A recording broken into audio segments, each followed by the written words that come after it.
천전왕국에 대한 질문인데 한번 제가 읽어보겠습니다. 어떤 다른 교회의 말씀 중에 천전왕국은 상징일 뿐 실제로 이루어지는 것이 아니라고 하는 사람들도 있다는 것을 들었습니다. 그 내용을 생각하다 보니 진짜 천전왕국이 없는 것인가 하는 생각이 들기도 했습니다. 그들이 천전왕국이 없다고 하는 이유가 무엇인지, 그리고 천전왕국이 이루어지는 것이 사실인지 좀 설명 부탁드린다, 이런 질문입니다. 자, 천전왕국은 이건 상식일 뿐이다, 상징이다, 실제로 있는 것이 아니다, 이렇게 주장하는 사람들이 있는 정도가 아니라 아주 많습니다. 아주 많아요. 자, 천전왕국이 있다고 믿는 사람하고 없다고 믿는 사람하고 성경을 보는데 차이가 생길까요, 안 생길까요? 생기죠. 7년 혼란이 있다고 생각하는 사람, 없다고 생각하는 사람 똑같아요, 달라요? 완전히 다릅니다. 이스라엘에 대한 하나님의 계획이 있다 생각하는 사람하고 없다 생각하는 사람하고 성경을 완전히 다르게 보게 되는 거예요. 그리고 이것이 간단한 문제 같지만 이게 중요한 문제가 되는 겁니다. 그렇잖아요.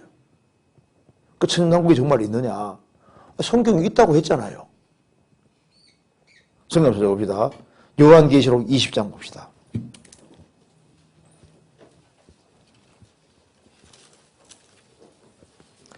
요한계시록 20장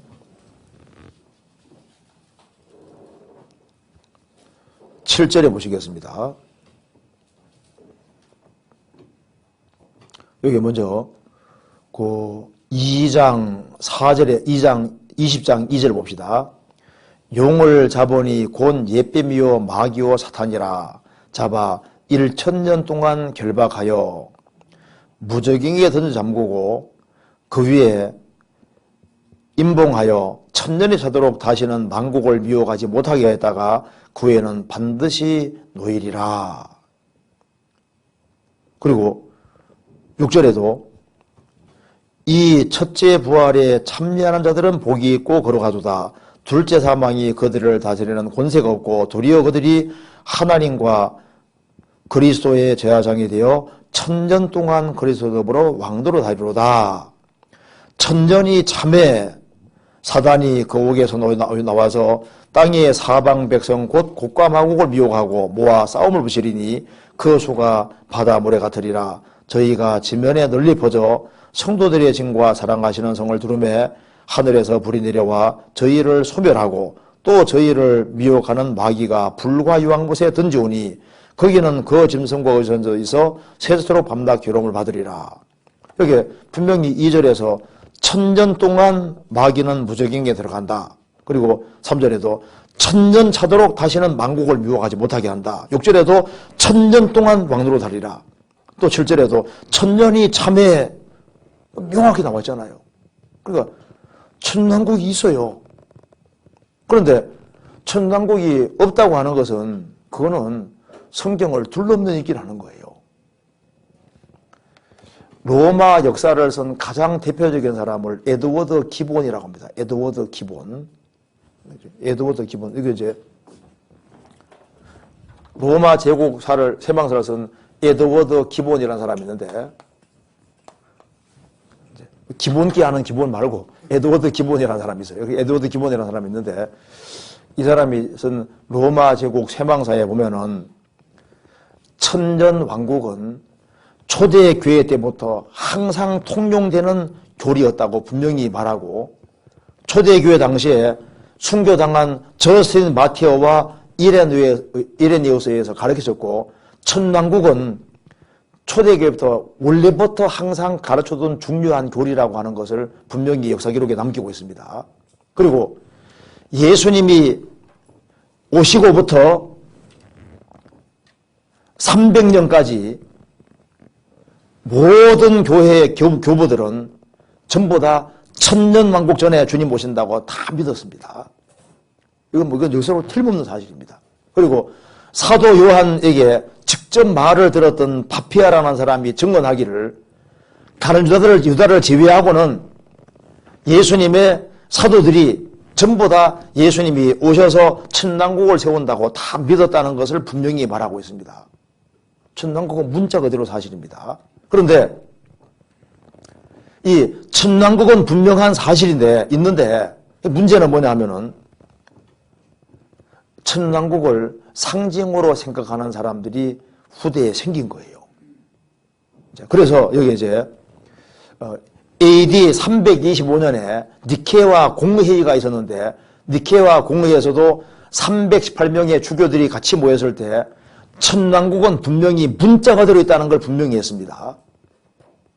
그리고 에베소 교회, 에베소 공회, AD 431년 에베소 공회에서도 주님은 천년왕국 전에 오셔서 천년왕국 이루신다. 이걸 분명히 얘기를 했는데, 그럼 성경을 이렇게 명백하게 되어 있는 구절을 이건 문자적인 것이 아니다. 이제 이렇게 하는 요 키를 열은 사람이 누구냐면 오리겐. 여기 이제 이게 아프리카 중심으로 해서 오리겐이라는 사람이 있었는데 이 오리겐은 성경을 영해하고 상징화하기 시작했습니다. 오리겐은 성경에 보면은 날 때부터 고자된 사람도 있고 사람이 만든 고자도 있고 천국을 위해 스스로 고자된 자도 있다고 나와 있지 않습니까? 그래서 바울 사도 같은 경우는 천국을 위해 스스로 고자가 된 사람입니다. 결혼하지 않고. 그런데 이걸 천국을 위해 고자가 된 자가 있다고 하니까 거세를 실제로 한 사람입니다. 근데 나중에 이게 아시는 엉뚱한 소리 많이 했어요.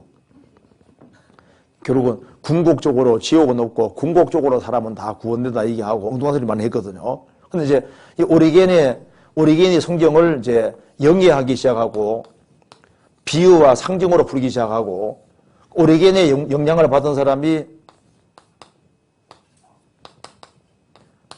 암브로시스가 영향을 받았고 요 영향을 누가 받았냐면은 어거스틴이 받았습니다.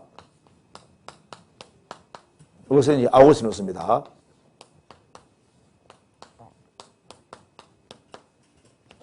아우구스티누스가 처음에는 천년왕국을 문자가적으로 믿었는데 인생 말년에 천년왕국을 상징으로 이렇게 바꿨습니다. 그래서 천년왕국은 문자적인 것이 아닐 거다. 이건 상징적인 얘기일 거다. 그렇게 하고 이제 이렇게 되니까 이제 이 어거스틴이 4세기, 5세기 사람이거든요. 400 몇 년 이때 사람이니까 이제 이 아우구스티누스가 책을 굉장히 많이 남겼습니다. 그런데 이제 아우구스티누스를 가톨릭에서도 중요하게 여기기 때문에 가톨릭에서는 당연히 아우구스티누스 견해에 따라서 천년왕국을 상징으로 생각을 하고 그리고 종교개혁자들이 종교개혁할 때 이 어거스틴을 중요시 여기기 때문에 천년왕국을 상징으로 생각을 하게 됩니다. 그래서 이제 칼빈도 천년왕국을 상징으로 생각했거든요. 문자적으로 안 받아들였습니다. 그래서 이제 장도교 쪽에서는 천년왕국을 문자 그대로 안 받아들입니다. 천년왕국을 상징으로 생각하는 거예요. 그리고 이스라엘에 대한 하나님의 계획이 있다고 항상 믿었는데 여기 이제 오리겐, 암브로시우스, 여기 아우구스티누스는 이스라엘은 아주 저주받은 사람인 것처럼 생각을 했고 그래서 이 성경 읽을 때 이스라엘에게 해당되는 모든 것을 교회로 바꿔 이런 식으로 그래서 그걸 대체신학이라 하는데요. 이스라엘에 대해준 모든 축복은 결국은 교회로 넘어갔다고 생각하면서 이스라엘을 배제시켰습니다. 그러니까 이스라엘을 빼놓고 성경을 이해하니까 성경이 이해가 안 되는 거예요. 그래서 유대인에게 주어진 모든 축복이 교회로 넘어갔다. 이스라엘에 대한 하나님의 계획은 없다고 생각하니까 이스라엘 빼놓고 이해하게 되고 그러니까 성경을 완전히 뒤집는 것이 되는 겁니다. 그래서 이제 장도교 정통 장도교 안에 다니면요 이스라엘 구약시대 이스라엘 얘기는 해도 신약시대 이스라엘 민족이 성경대로 회복되고 이런 거 안 받아들입니다. 그러니까 예수님 다시 온다는 말은 해도 종말에 대해서 구체적으로 얘기를 할 수가 없는 거예요. 왜냐하면 이스라엘 빼놓고 이해하니까 이스라엘이 성경대로 회복됐고 7년 혼란 통과하고 천년왕국 들어가고 이걸 문자 그대로 받아들일 수 없게 돼 있는 거예요. 그래서 이제 침례교회의 기본 특징이 뭐냐 하면은 이스라엘에 대한 하나님의 계획은 있다. 이스라엘이 회복되고 그리고 천년 왕국 전에 환란이라는 것이 있고 그 다음에 천왕국이 있다. 이걸 문자 그대로 받아들이는 것이 신명기 특징이거든요. 근데 이게 성경적인 거예요. 그리고 성경에서는 말씀하시기를 2000년 전에 죽으시고 부활하신 예수님이 다시 오실 때 천왕국을 실제로 이루시고 예수님이 진짜 왕으로 오셔서 아담에게 내렸던 저주를 정말 푸시는 거예요. 천왕국이 정말 문자가 들어있는 겁니다. 성경 한번 찾아봅니다. 에스겔 37장 보세요. 에스겔 37장 여기 봅시다. 37장 21절 보세요.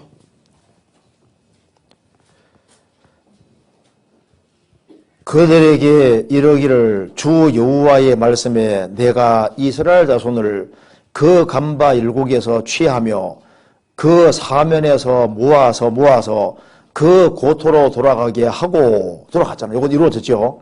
그리고 그 땅 이스라엘 모든 산의 서들로 한 나라를 이루어서 한 나라가 되지 않았습니까? 아직 요 뒤는 안 되어 있습니다. 한 임금이 모두 다스리게 하리니 그들이 다시는 두 민족이 되지 아니하며 두 나라로 나누지 아니할지라. 한 임금이 되는데 임금이 누군지 보세요. 24절 내 종 다윗이 그들의 왕이 되리니 그들에게 다 한 목자가 있을 것이라. 25절 같이 읽어봅시다. 내가 내 종 야곱에게 준 땅 곧 그 열조가 거하던 땅에 그들이 거하되 그들과 그 자자손손이 영원히 거기에 거할 것이요 내 종 다윗이 영원히 왕이 되리라. 이게 누굽니까?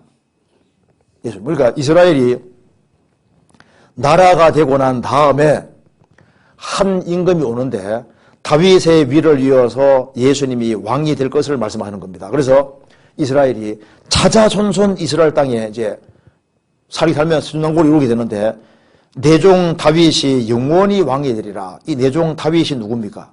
지금 예수님을 말하고 있는 겁니다. 왜냐하면 성경 찾아봅시다. 예레미야 30장 보세요.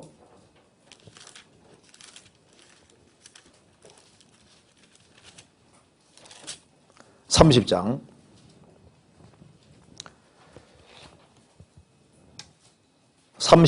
6절입니다. 너희는 자식을 해산하는 남자가 있는가 물어보라. 남자마다 해산하는 여인같이 손으로 각기 허리를 짚고 그 얼굴빛은 빛이 창백하여 보이면 어찌미뇨. 슬프다 그날이여. 비할 데 없이 크니 이는 야곱의 환난 때가 되미로다마는 그가 이에서 구하의냄을 얻으리로다. 만군의 여호와가 말하노라. 그날에 내가 내 목에서 그 멍에를 꺾어버리며 내 줄을 끊으리니 이방인이 다시는 너를 부리지 못할 것이며 너희는 너희 하나님 나 여호와를 섬기며 내가 너희를 위하여 일으킬 너희 왕 다윗을 섬기리라. 그리고 이렇게 되죠. 순서를 보면 이렇게 됩니다. 이제 이스라엘이 이렇게 됩니다.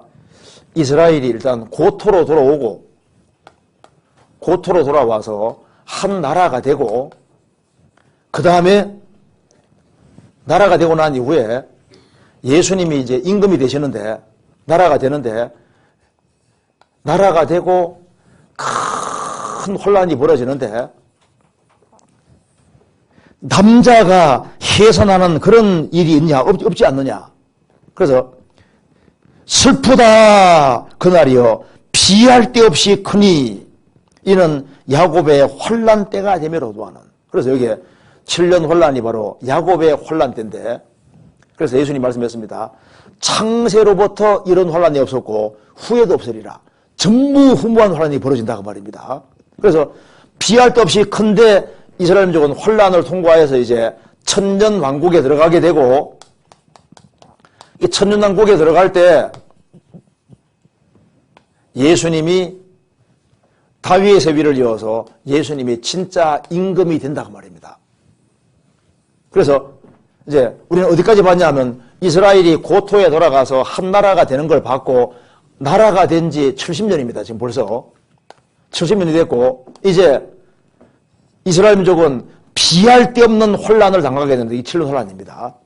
당하고 이제 이 혼란을 통과하고서 여기에서 이제 완전히 건진받아서 압제를 완전히 벗어나서 천왕국에 들어가게 될 때 이때 예수님이 진짜 임금이 되는 거예요. 그래서 이제 이 말씀이 이루어집니다. 성경에서 봅니다. 이사야 9장 보시겠습니다.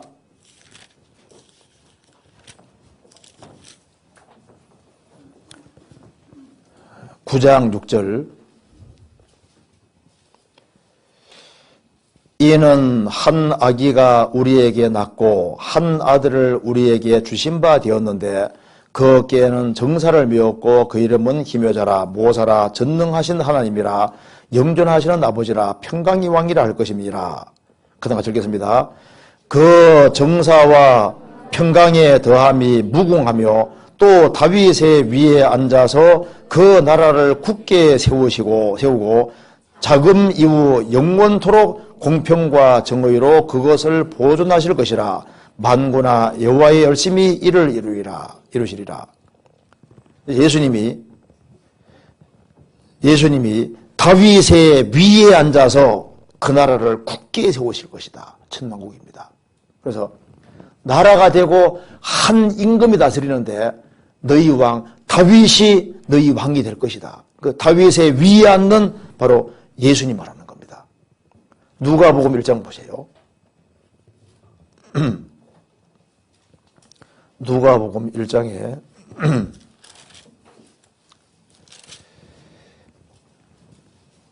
32절.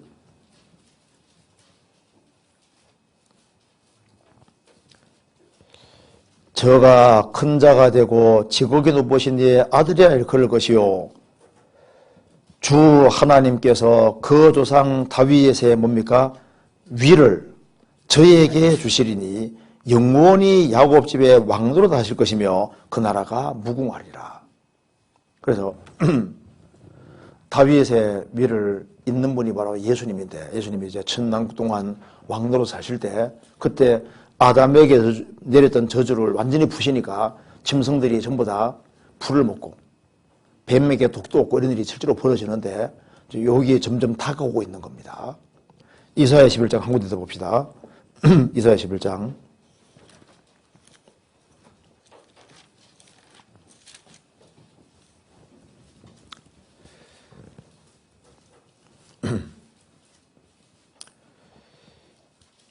4절입니다. 4절에 공의로 빈비반 자를 심판하며 정직으로 세상의 겸손한 자를 판단할 것이며 그 입의 막대기로 세상을 치며 입술의 기운으로 악인을 죽일 것이며 데살로니가 후서 2장에서도 예수님이 입의 기운으로 악인을 죽인다고 되어 있잖아요. 예수 지상재림입니다. 그러면서 예수님이 지상재림 하셔서 6절 이하가 벌어지는 겁니다.